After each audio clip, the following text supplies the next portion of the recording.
우리가 8가지 복에 대해서 나누기 시작했는데 벌써 8번째 주가 됐습니다. 예수님께서 말씀하신 이 8복은 크리스천의 삶의 양식입니다. 우리가 어떻게 살아야 되는지, 크리스천이 어떻게 살아야 되는지, 어떤 모습으로 우리가 서 있어야 되는지, 그것이 바로 8가지 복이라고 하는 형태로 우리에게 주어진 것인데요. 그것은 달리 말하면 우리가 믿고 있는 복음을 살아내는 것입니다. 그냥 알고 있는 것이 아니라 그 복음을 믿고 그 복음이 내 삶의 성육신 되어서 내가 살아가는 것, 어떻게 그렇게 크리스찬으로 살아가는가, 그것을 8가지 복으로 말씀하신 거예요. 그래서 우리가 그것을 살아갈 때 그것은 크리스천들의 문화가 됩니다. 그래서 지난주에 우리가 하나하나를 얘기하면서 크리스찬이 어떻게, 또 시드교회 성도님들이 어떤 모습으로 지내야 되는지를 우리가 서로 나눴습니다. 그 8번째가 제일 많은 구절을 할애해서 얘기하고 있어요. 우리 10절부터 12절까지 우리가 읽었는데 11절까지 10절 11절을 다시 한번 읽도록 하겠습니다. 10절 11절 시작. 의를 위하여 박해를 받는 자는 복이 있나니 천국이 그들의 것임이라. 나로 말미암아 너희를 욕하고 박해하고 거짓으로 너희를 거슬려 모든 악한 말을 할 때에는 너희에게 복이 있나니. 의를 위하여 박해를 받는 자는 복이 있다. 의를 위해서 옳은 것을 얘기하는 것이죠. 근데 그 의가 무엇인지를 11절에는 조금 더 구체적으로 얘기해주고 있습니다. 그것은 뭐냐면 나를 인하여, 나로 말미암아 너희를 욕하고 박해하고 거짓으로 너희를 거슬려 모든 악한 말을 누군가 할 때 그 가운데 있는 자, 그것을 듣는 자, 그 비난과 그 핍박 가운데 있는 자가 복이 있다. 그것은 세상이 알고 있는 상식이 아닙니다. 또 세상의 논리가 아니에요.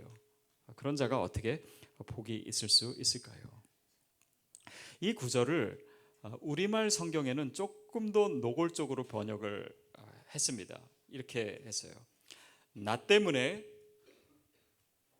사람들의 모욕과 핍박과 터무니없는 온갖 비난을 받는 너희들. 나 때문에, 예수님으로 인해서 사람들의 모든 비난과 또 이렇게 터무니없는 그런 말들과 모욕과 핍박을 받는 자가 복이 있다. 여러분 혹시 예수님 때문에 그런 비난 받아보셨습니까? 예수님 때문에 모욕 받아보셨어요? 예수님 때문에 정말 터무니없는 말을 들으신 적 있습니까? 그런 자가 복이 있다. 그리고 천국이 저희의 것이다. 이렇게 얘기해요.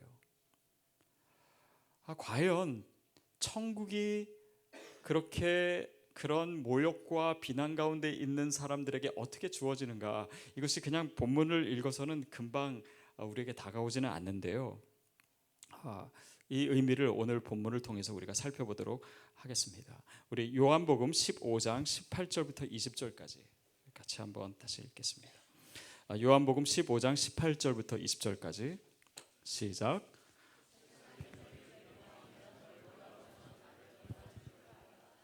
너희가 세상에 속하였으면 세상이 자기의 것을 사랑할 것이나 너희는 세상에 속한 자가 아니요 오히려 내가 너희를 세상에서 택하였기 때문에 세상이 너희를 미워하느니라. 내가 너희에게 종이 주인보다 더 크지 못하다 한 말을 기억하라.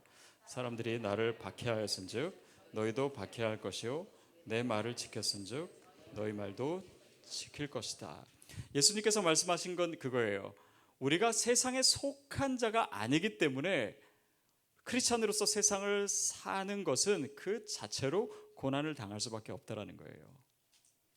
세상이 진리를 알지 못하기 때문에, 그 진리에 대해서 왜곡된 이해를 가지고 있기 때문에, 자기 중심적인 세상이기 때문에 진리를 싫어하는 사람들이 많은 곳이기에, 그래서 크리스찬으로 살면서 박해가 있을 수밖에 없다, 어려움이 있을 수밖에 없다라고 하는 것입니다.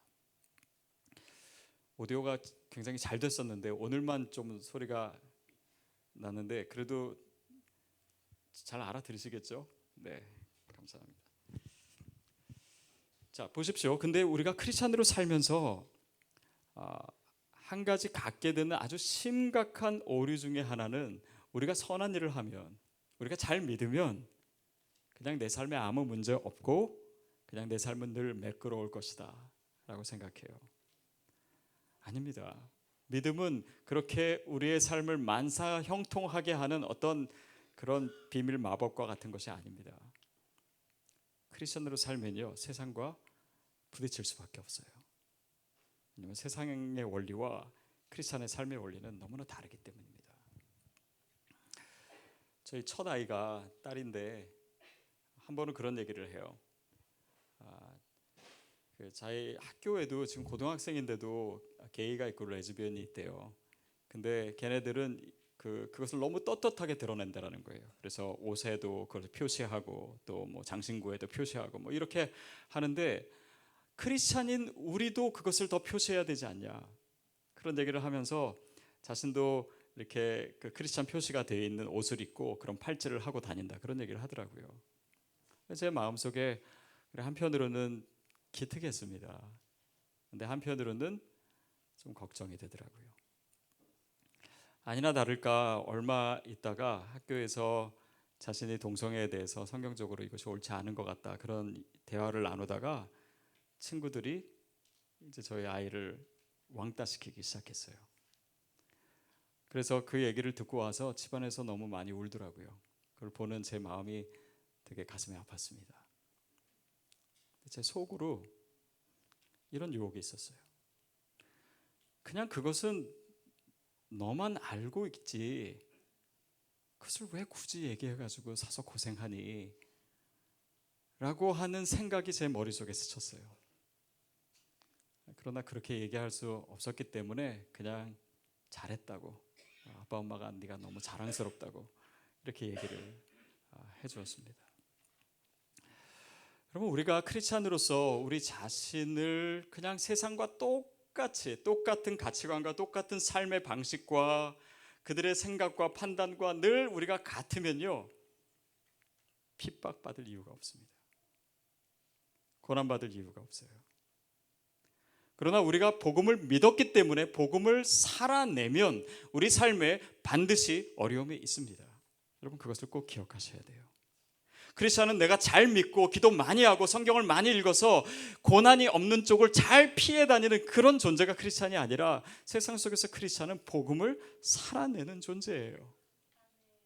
그렇기 때문에 우리 삶에 다가오는, 세상에 속한 자가 아니기에 다가오는 그런 어려움이 있음을 예상하셔야 됩니다. 다시 생각해 보면 내가 예수를 믿는데 나의 삶엔 아무 갈등도 없고 아무 문제도 없고 아무 어려움도 없고 아무 꺼리낌이 없다면 오늘 내가 정말 복음을 살아내고 있는가를 다시 한번 생각해 봐야 돼요. 혹시 내 삶에 타협하고 있는 것은 없는지, 정말 내가 믿고 있는 그대로 내가 살고 있는지를 돌아보는 것입니다. 저희 아이들이 이제 셋이 이렇게 있는데 저희 그 둘째가 이제 아들이에요. 아들인데 눈이 나빠요. 근데 엄마가 그랬습니다. 참 희한하다. 너는 정말 책도 안 읽는데 어떻게 이렇게 눈이 나쁘니? 그랬더니 첫째가 듣더니 그러게 말이에요. 저도 좀 이상해. 저는 책은 많이 읽는데 눈이 안 나빠져요. 그러더니 그걸 듣고 있던 막내가 제일 자랑스럽게 이렇게 얘기하더라고요. 저는 책을 안 읽었더니 눈이 좋아요. 자기가 제일 정상이라고 하는 거죠. 여러분, 복음으로 사는 것이 딱 이 원리입니다. 우리가 복음대로 살지 않으면요, 고난이 없어요. 그냥 뭐 내가 실수하고 내가 잘못하고 내가 부족해서 얻어지는 그런 어려움은 있겠지요. 그러나 더욱이 크리스찬의 세계관과 더 멀어지고 있는 이 시대에 살면서, 또 미국에 살면서, 더욱이 그런 면에서 더 리버럴한 캘리포니아에 살면서 우리 삶에 아무 갈등이 없다, 그런 삶을 오늘 우리가 돌아봐야 되는 것이 바로 이 말씀에 비춰서 내 삶을 봐야 되는 이유입니다. 그럼에도 불구하고 우리가 내 삶의 크리스찬으로서 정말 내 자신을 드러내고 또 복음을 전하고, 복음을 전하지 않으면 또 사람들은 몰라요. 그러나 복음을 전하는 삶에는요, 갈등이 생길 수밖에 없습니다. 내가 믿기 때문에, 이것이 내 삶의 가장 소중한 것이기 때문에, 이것이 정말 내 삶의 가장 확실한 진리이기 때문에 이것을 드러내는 삶에는요, 어려움이 있을 수밖에 없어요. 그러나 그것을 감당하게 하는 힘은 어디서 오는가? 무엇이 우리로 하여금 복음을 살아내게 하는가? 그것이 바로 복음의 원리입니다. 십자가와 부활이에요. 우리 앞에 있는 이 십자가, 그것이 세상과의 갈등일 때 이것을 감당할 수 있는 힘은요, 그 십자가를 우리는 부활해서 보기 때문입니다. 십자가를 온전히 해석하려면 부활해서 봐야 돼요. 그러니까 사도 바울이 얘기한 것처럼 우리가 받는 고난은 그 영원한 나라에서 주어질 그 영광에 비해서는 아무것도 아니다. 그 영원한 나라를 바라보기 때문에 오늘의 이 십자가의 길을, 예수님의 길을 따를 수가 있는 것입니다. 그게 부활의 원리예요. 그것이 복음입니다. 또 한 구절 찾아볼 고린도후서 4장 17절 18절입니다. 고린도후서 4장 17절 18절 나왔습니까? 시작. 우리가 잠시 받는 환난에 경한 것이 지극히 크고 영원한 영광에 중한 것을 우리에게 이루게 함이니, 우리가 주목하는 것은 보이는 것이 아니요 보이지 않는 것이니, 보이는 것은 잠깐이요 보이지 않는 것은 영원함이라. 여러분, 어떻게 우리가 크리스찬으로서 정말 살아낼 수 있는가? 어려움에도 불구하고, 내가 손해 감에도 불구하고 내 편안을 내려놓고 정말 주님 뜻대로 살 수 있는가? 그것은 그 영원한 나라가 너무나 확실하기 때문이에요. 다시 말하면 내가 복음을 살아내지 못하는 이유가 뭔지 아십니까? 복음이 확실하지 않은 거예요. 내 삶에서, 내 안에서. 정말 십자가 뒤에 부활이 있다면, 그리고 그 영원한 세계가 있다면, 우리에게 주어진 이 잠깐의 시간을 어떻게 보낼지는 크리스찬에게 있어서 너무나 분명합니다. 그러나 내가 예수를 믿고 있다고 스스로 착각하는 거예요. 그러나 그것이 내 삶에 나타나지 않는 이유는 아직도 그것이 확실하지 않기 때문이에요.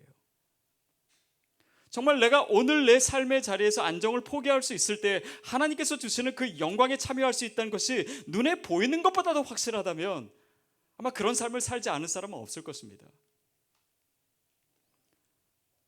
제가 오늘 오신 선교사님 아까 만나서 너무 반가웠는데, 서울대학교 나오시고 의사로 사시고 삶이 너무나 평안하신데 어느 날 갑자기 중국으로 가시겠다는 거예요.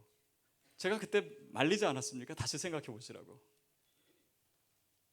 그러나 눈에 보이는 것보다 너무나 확실한 것이 앞에 있기 때문에, 내 인생에서 더 가치 있는 것이 분명하기 때문에 그 자리를 내려놓을 수 있는 것은 무엇에서 옵니까? 그것은 내가 얼마큼 헌신했다, 내가 선교사가 됐다, 그런 차원이 아닙니다. 복음이 내 안에서 정말 확실한가? 그것을 묻는 거예요. 여러분, 저와 여러분 안에 진짜 복음이 있게 되기를 축복합니다. 우리가 허상을 믿으면서 예수를 믿는다 착각하지 맙시다. 그렇다면 내가 정말 주님을 위해서 감당할 수 있는 이런 모욕이나 이런 핍박이나 다른 어떤 것이 별로 문제가 되지 않는 거예요. 저는 그런 것이 오늘날의 크리스찬의 삶에서 너무나 멀어진 것 같아서 안타까울 때가 많습니다. 믿는 것이 그냥 너무 내면적이에요. 이것이 내 삶에서 나타나는 것에 대해서는 별로 관심이 없습니다. 크리스찬으로서 정말 복음을 믿고 내가 복음을 믿었으니까 죽은 다음에 천국까지, 그것이 아니라 그 믿는 복음이 오늘 내 삶에서 실체가 되는가. 그래서 정말 여러분 주위에 있는 사람들이 우리의 삶을 통해서 복음을 보게 되는가, 믿게 되는가. 이것이 내 믿음을 보여주는 거예요. 이것은 단지 그냥 신앙생활을 좀 오래 한 분이, 신앙생활의 성숙도가 좀 많이 높아진 분이 생각할 수 있는 것이 아니라 원래 크리스찬의 삶이 그런 것입니다. 그게 바로 초대교회의 믿음이었어요. 그래서 크리스찬들에게서는 고난받는 것이 너무나 당연한 것이었습니다. 그래서 그들이 그 복음을 위해서 자기의 생명도 버릴 수 있었던 것입니다. 여러분, 우리가 믿고 있는 이 복음이 오기까지요, 그냥 어느 날 갑자기 온 것이 아닙니다. 굉장히 많은 과정을 통해서 우리에게 왔습니다. 수많은 사람들의 희생과 수많은 사람의 헌신과 그들의 순교를 통해서 우리에게 복음이 온 거예요. 다시 말하면 그들이 단지 복음을 알고만 있었다면 오늘 우리에게 복음이 주어지지 않았을 거예요. 그러나 그들은 복음을 알게 됐고 복음을 믿게 됐고 그 복음을 살아내었기 때문에 그것이 오늘 크리스찬의 삶의 양식이 된 것입니다. 예를 들면 뭐 성경을 읽는데 우리는 그냥 성경을 사서 쉽게 읽지요. 이게 뭐 영어로 번역되는 과정에서 얼마나 많은 사람들이 죽었는지 아십니까? 제대로 된 이 성경이 정해지기 위해서 얼마나 많은 희생이 있었는지 아십니까? 복음 우리나라에 오기까지 얼마나 많은 선교사님들의 헌신과 희생이 있었는지 아십니까? 그들이 그런 믿음을 살아내는 과정을 통해서 우리가 예수를 믿게 된 거예요. 많은 핍박이 있었습니다. 많은 어려움이 그것을 대면했기 때문에 그것을 감수했기 때문에 그것을 통과했기 때문에 오늘 우리가 이 복음을 믿게 있는 거예요. 근데 우리가 그냥만 믿고 이것이 그냥 내면적으로 그냥 단지 영적이라고 하는 것을 현실과 우리의 삶과 동떨어진 것으로 이해해서 그런 영역에만 믿음을 우리가 두었을 때 이 복음은요 절대 우리 자녀들에게 전해지지 않습니다. 복음을 엄마 아빠가 살아내는 것 없이 부모에게서 아이들이 믿음을 배울 수 있으리라고 그런 기대를 하지 마십시오. 저희 차세대가 정말 너무나 잘 지금 준비되고 있겠지만 그 차세대에 아이들만 맡기면 아이들이 믿음을 갖겠지 그런 믿음 때문에 아이들이 믿음을 갖지 못하게 되는 것입니다. 우리가 복음을 살아내기 위해서 시드교회로 모인 줄로 믿습니다. 그렇지 않으면 또 하나의 교회가 생기는 것이 무슨 의미가 있겠습니까? 우리의 삶을 통해서 우리의 주변에 있는 사람들이 정말 저 사람을 보니까 하나님이 살아계시는구나. 예수 그리스도가 정말 진리이시구나. 하나님의 사랑이 저렇게 표현되는 거구나. 저게 복음이구나. 그 복음의 통로가 되기 위해서 저와 여러분이 이 자리에 있는 줄 믿습니다. 저는 시드교회를 시작하고 뭐 제가 시작한 건 하나님이 시작하시고 근데 저희가 차세대가 없다 보니까 상대적으로 시니어 분들이 많다라고 하는 얘기를 제가 듣고 사실은 너무 감사했습니다. 왜냐하면 지금 뭐 70대 이상 드신 분들 60대 후반 이 세대야말로요 우리가 살아가고 있는 이 세대 중에 가장 헌신되었던 세대입니다. 정말 예수를 가장 잘 믿었던 세대예요. 가장 많이 헌신했고 가장 많이 기도했고 정말 집 팔아서 교회 지었던 세대가 바로 그분들 세대입니다. 저는 이 믿음이 그 이후의 세대에게 어떻게 전수될까 아니면 혹시나 전수되지 않을까 그것이 사실은 걱정이 돼요. 쉽게 온 것이 아닙니다. 그런 헌신이 있었기 때문에 오늘날 교회가 있었던 거예요. 아마 50대 60대 분들은 뭐 우리가 개괄적으로 다 얘기할 수는 없겠지만 정말 대학 선교단체에 헌신했던 분들이 굉장히 많았습니다. 그 당시에 한국 교회가 정말 이 대학생들이 일어났거든요. 놀라운 헌신이 있었습니다. 놀라운 희생이 있었어요. 그래서 한국 교회가 이렇게 든든해진 것입니다. 그냥 복음이 우리에게 온 것이 아니에요. 그것을 살아낸 사람들 때문에 복음이 전해지는 것입니다. 그 외에 방법은 없습니다. 오늘 그들이 받는 축복에 대해서 예수님이 이렇게 얘기하십니다. 기뻐하고 즐거워하라 하늘의 상이 큼이라. 기뻐하고 즐거워하라. 왜 그렇게 핍박을 받고 어려움을 당했지만 나중에는 하늘에서 우리가 죽은 다음에 천국 가서 상급이 클 테니까 즐거워하라. 과연 그런 의미에서 머물까요? 저는 그것은 아니라고 생각해요. 이것은 단지 우리가 죽으면 하나님께서 잘해 주실 거예요. 정말 천국 가면은 좋은 맨션에 뭐 금이랑 은이랑 뭐 집에 추장돼 있고 먹을 것도 시고 이런 상급을 얘기하는 것이 아닙니다. 그것이 정말 어쩌면 또 현실에서 주어지는 축복, 뭐 우리가 영적이라 하늘의 축복이라는 것은 뭐 하늘나라 죽은 다음에 천국의 축복이 아니라 하늘로부터 내리는 축복입니다. 그것이 현실적일 수도 있고 아니면 죽은 다음일 수도 있습니다. 그러나 그것이 이슈는 아니에요. 많은 경우에 하늘의 상급을 얘기할 때는 우리가 나중에 무엇을 받을 것인가에 집중되어 있어요. 그것이 좋은 것인가? 그것이 내가 좋아하는 것인가? 아니면 내가 싫어하는 것인가? 이런 차원이 아닙니다. 그 하늘의 상급이 무엇일까에 대해서 우리에게 힌트를 주는 것이 바로 기뻐하고 즐거워하라예요. 그것은 무슨 의미냐면 어떻게 핍박을 받으면서 즐거워할 수 있습니까? 어떻게 모욕을 듣는데 기뻐할 수가 있습니까? 어떻게 나에 대해서 터무니없는 얘기를 하고 있는데 나는 그냥 아무 일도 없었던 듯이 즐거워할 수 있겠습니까? 그것은 상식이 아니에요. 단 한 가지 경우를 제외하고는. 그것은 뭐냐면 내가 힘든 일을 감당하는 데 있어서 내가 가장 사랑하는 사람을 위해서 그 힘든 일을 감당하면요, 기뻐할 수 있습니다. 저는 사람에게, 우리에게 있어서 유일한 핍박과 고난과 어려움을 기뻐하게 하는 유일한 방법이 바로 그 누군가를 사랑하는 것입니다. 예수님께서도요, 그 앞에 있는 즐거움으로 인하여서 십자가를 지셨어요.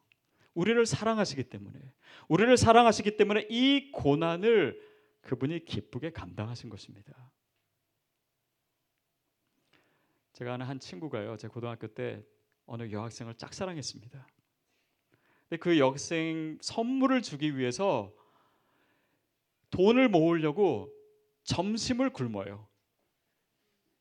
근데 그 표정이 어떤지 아십니까? 천국에 있는 표정을 지어요. 물론 쫄쫄 굶지는 않았습니다. 다 친구들 거 뺏어 먹었어요. 그러니까 친구들이 그 돈 모으려고 그러는 걸 알기 때문에 아주 그냥 이 친구에 대해서 이렇게 이렇게 좋게 여기지도 않았습니다. 그렇지만은 그거를 감수해 내더라고요. 왜냐하면 사랑하는 사람이 있기 때문에 그 사랑하는 사람을 위해서 이것을 감수하는 거예요. 제가 가끔 한국에 가잖아요. 그러면 저희 어머니가 이제 연세가 높으신데 저 아들 왔다고 뭘 그렇게 해주시려고 그래요. 평소에는 요리도 그냥 대충 하시는 것 같은데 저만 오면 뭐 제가 좋아하는 거 뭐 그 재료 구한다고 저 멀리 뭐 경동시장도 가시고 뭐 이렇게 뭐 비싼 재료도 사시고 이렇게 하세요. 그래서 새벽같이 일어나서 음식을 만드세요. 그래서 제가 그거를 하시지 말라고를 얘기를 못 하겠더라고요. 왜냐하면 그게 어머니가 얼마나 기뻐하시는 것을 제가 알기 때문에 제가 그만하기를 못 하겠는 거예요. 여러분 그거 아십니까? 우리가 가장 행복한 것은요, 우리가 기뻐하며 고생할 때입니다. 기뻐하며 고생할, 아무것도 안 할 때가 아니에요. 편하게 있을 때가 아니에요. 기뻐하며 고생할 때입니다. 저는 시드교회 성도님들을 기뻐하며 고생하게 만들고 싶습니다. 성경 읽는 거요, 지금은 여러분 열의가 있죠. 또 매년 초에 성경 많이 읽어요. 그러나 이게 레위기, 신명기 이렇게 가면요 벌써부터 힘들어지기 시작합니다. 근데 저희 성도님들이 매년 성경을 최소한 한 번씩 읽었으면 좋겠어요. 근데 이게 10번, 20번, 아마도 많이 읽으신 분이 있을 텐데요, 한 30번, 40번 가지요.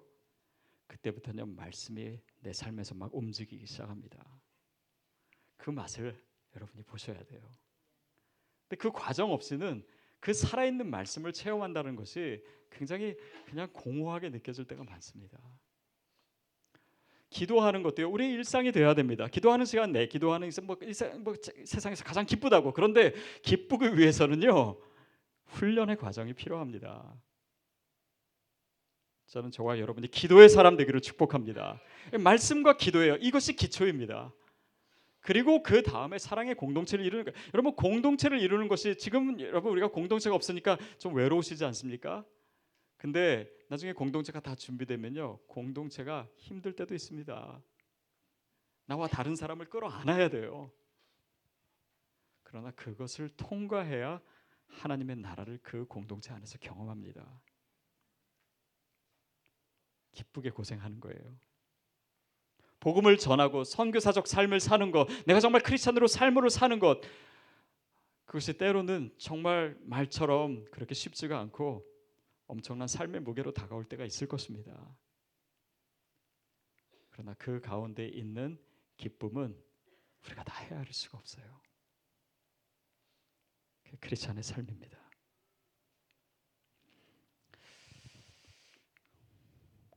여러분 나중에 우리가 우리 삶을 다 산 다음에 주님 앞에 서게 될 것입니다. 근데 그때 어떤 모습으로 서실 거예요? 그냥 주님 앞에서 깨끗하고 깔끔한 모습으로만 서실 겁니까? 아니면 주님, 저 주님 때문에 무릎 다쳤어요. 주님, 저 예수님 때문에 어깨 다쳤어요. 주님, 제가 정말 주님 때문에 제 가슴이 찢어지는 그런 아픔도 있었습니다. 주님 때문에 내가 힘든 일도 있었어요. 주님 때문에 저 모욕 들었습니다. 그런 모습으로 서시겠어요? 저는 저와 여러분이 그냥 깔끔하게만 서는 분 없게 되기를 바랍니다. 크리스찬의 삶은 그 길을 가는 것입니다. 이 크리스찬의 삶의 원리와 다른 세상 속에 살면서 그 고난을 대면하는 것입니다. 믿음이란 고난을 피하는 힘이 아니라 고난을 대면하는 힘이에요. 여러분 그것을 사랑하는 여러분과 나누고 싶습니다. 여러분이 체인지 메이커를 신청하셨어요. 기쁘게 섬기십시오. 그러나 고생도 좀 하셔야 됩니다. 또 여러분 교회 리더가 되십시오. 그러나 정말 나와 다른 영혼을 부둥켜 안고 눈물로 기도하는 그 시간도 여러분이 끌어안으셔야 됩니다. 우리가 주님 믿기 때문에 주님이 그 길 가셨기 때문에 우리가 그 길 따라가는 거예요. 그것이 크리스찬의 삶의 양식이요. 그것이 바로 복음을 살아내는 것이요. 그것이 바로 크리스찬의 문화입니다. 그냥 편하게. 여러분 시드 교회는 크게 두 가지 양상이 있습니다. 하나는 굉장히 불편할 거예요. 왜냐하면 정말 우리가 믿음으로 살아내야 되기 때문에 선교사적인 삶을 살아내야 되기 때문에.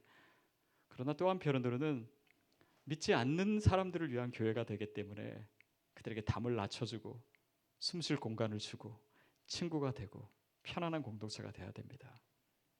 이 밸런스를 잘 유지하셔야 돼요. 그러기 위해서는 먼저 교회를 이룬 우리가 이 말씀을 살아내야 되는 과정이 반드시 필요합니다. 여러분 결단하십시오. 내년부터는 일단은 성경을 읽으시고요. 그리고 하나님 앞에서 정말 주님의 말씀을 살아내겠습니다라고 하는 결단으로 새해를 시작하십시오. 그러면 시드교회는 진짜 교회가 되어가기 시작할 겁니다. 그러나 여전히 그냥 편한 교회, 그냥 나를 만족시키는 교회, 나에게 불편하면 언제나 떠날 수 있는 교회, 그냥 안일한 신앙 가운데 사람이 많아지면 많아질수록 시드교회는 아무 의미가 없는 그런 공동체가 될 거예요. 저는 저와 여러분이 진짜 예수님의 길을 가게 되기를 축복합니다. 진짜 교회를 이루고 싶습니다. 그래서 정말 이 시대의 이 어두운 세대에 우리가 하나님이 기뻐하시는 교회의 모습으로 주님 앞에 서는 그런 저와 여러분 되기를 주의 이름으로 축복합니다.